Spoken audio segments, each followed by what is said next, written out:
газар хөдлөлтийн гамшигын аюулыг олон нийтэд таниулах өдрийг засгийн газрын 17 оны 67 дугаар тогтоолоор батлуулж, уг өдөр нь жил бүрийн 3 дугаар сарын 4-7 хоногийн 5 гарагт байхаар тогтож, газар хөдлөлтийн гамшигын аюулаас урьдчилан сэргийлэх хамгаалах чиглэлээр олон нийтийн дунд сургалт зохион байгуулах, хил мэдээллийн хэрэгслээр мэдээлэл хүргэж, олон нийт мэдлэг дадлыг сайжруулах үйл ажиллагааг орон даяар хэрэгжүүлэх том алхам хийгдсэнийг байнгын ажиллагаатай зөвлөд үргэлжлүүлэн бодит ажиллуулахын төлөө ажиллах шаардлага олон нэмэгдэж байна.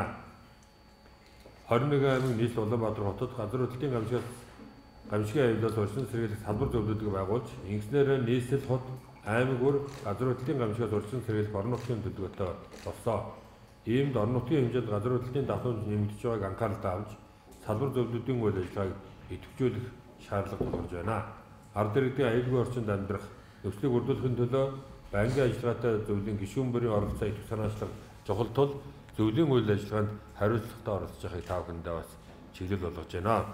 Өнөөдөр ямар зүйл явж байгаа гэхээр Монгол Улсын барилгын тугалтын яам, за сайд, засаг даргын хамгаалалт газар энэ зүгээс бол ашиглалтын шаардлага хангахгүй барилгыг дахин барилгажуулах гэдэг маш амжилттай бас зарим хэсэгт болж байгаа таамаг жишээ хэмжээ шаардлага дахин барилгажуулах гэдэг юм уу.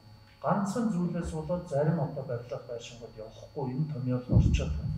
Юу гэхээр нөгөө дэд бүтцээс аслагдмал ийм одоо зарим байршлууд байгаа учраас энийг бол улсын төсөвт тусгах гэхээсээ илүү яг энэ одоо хэрэгжиж байгаа журмуудаа дээр нь хууль тогтоомжуудаар бүгдээрээ хэрэгжүүлэх энэ өнөөдрийн бидний зорж байгаа ажлууд хэрэгжих юм а гэж байна. Яагаад тэгэхээр саяны хичнээн төсөв нь багтаад байгаа хэдий ч гэсэн гарцсан гамшигыг арилгах нь ямар хэмжээний зардал вүлээ бид нар жил бүр багаар одоо нэмэгдүүлээд явах нь ямар үлээ гэдэг дээр ерөөсөө ухарч болохгүй нэг том заалт байгаа байхгүй.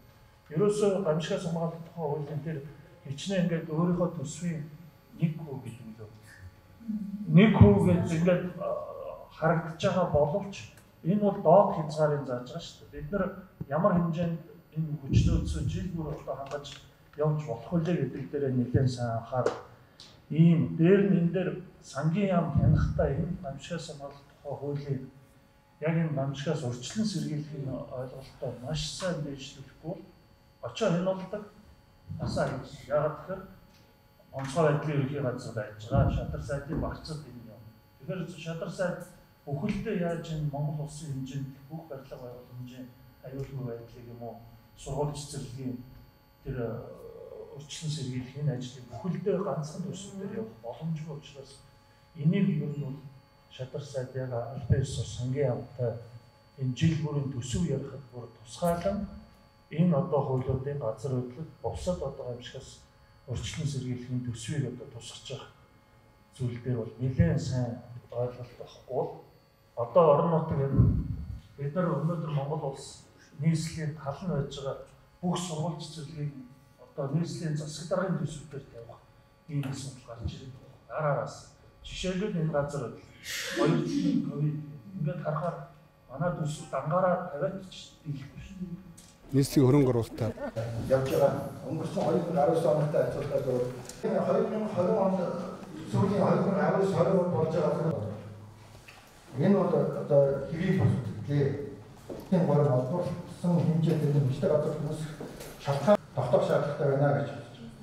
За хэрвээ тэр хэдийн асуулт төр бүсэд магнитууд нь 7 босгомжтой газар хөдлөлтүүд болж гэх мэт энэ онд газар хөдлөлтийн ерөнхий хөгжлийн зургийг анхлан хийсэн. 2018 онд бид шийдсэн гэсэн нөхцөлийг үзэж байна. Биднэрт гарцаагүй шаардлагатай гэж байгаа энэ дөрвөн дугуйт квадроцикл гэдэг ярьдаг. За энийг бол ялангуяа хотын ой хэрийн төмөр гарах үед болоод манай иргэдийн нэг албаа хаагчдын 20 литр усаа үүрээд дээшээ явах бол цаг хугацааг халддаг учраас туулах чадвар сайтай машин болоод 250-аас 300 литртэй усаа болоод маш богино хугацаанд болоод дээшээ хүргэж өгч бид нар бол голомт шуурхай ажиллах нөхцөл олдсон бол бас бүрдсэн байгаа. Тий. За сургалтын төвийн хувьд бол шинээр 16 онд байгуулагдсан. За энэ сургалтын төв маань яг өөрөө энэ дотроо бол 150 хүний 3D танкимтай. Тэр танкимдаа бол олон улсын болон өөрсдийн одоо энэ хүүхдэд яг зориулсан аврагч мацаалаа гэсэн энэ чиглэлээр сургалтуудаа болоод явуулдаг. За дээрэс нь болоод дадлагыг болоод бид нар эзэмшүүлдэг. За энэ Солонгос улсаас болоод бас тусламжаар нийлүүлэгдсэн. За нийслэлийн хөрөнгө оруулалтаар болоод татвар тээврийн зарчийг болоод төлж манад ингээд одоо ашиглаж байгаа. Энэ машин болоод ганцхан нийслэл гэхгүй 9 дүүрэгтэй бол хөдөлгөөнтэй очиж талбай дээр бол бас сургалтаа явуулдаг. Ахаад дээрэс нь аймаг орон нутаг бүсчилсэн байдлаар бол манай сургалтын төвийн багш нар энэ техник хэрэгсэлтэйг очоод хүүхэд багчууд бол гамшигаа сонгоолгох чиглэлээр сургалт дадлагаа бол эзэмшүүлээд ингээ явж байгаа.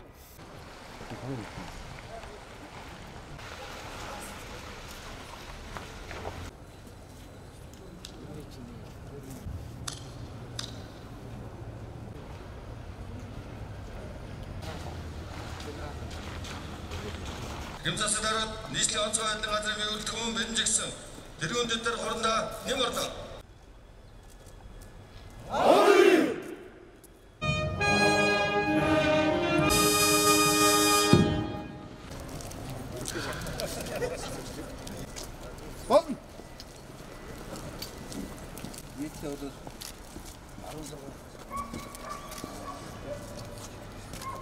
Одоо манайх бол дандаа сүүлийн үеийн машин техникээр бол хангагдсан. За нийслэлийн аврах анги 105 маань бол өнгөрсөн жил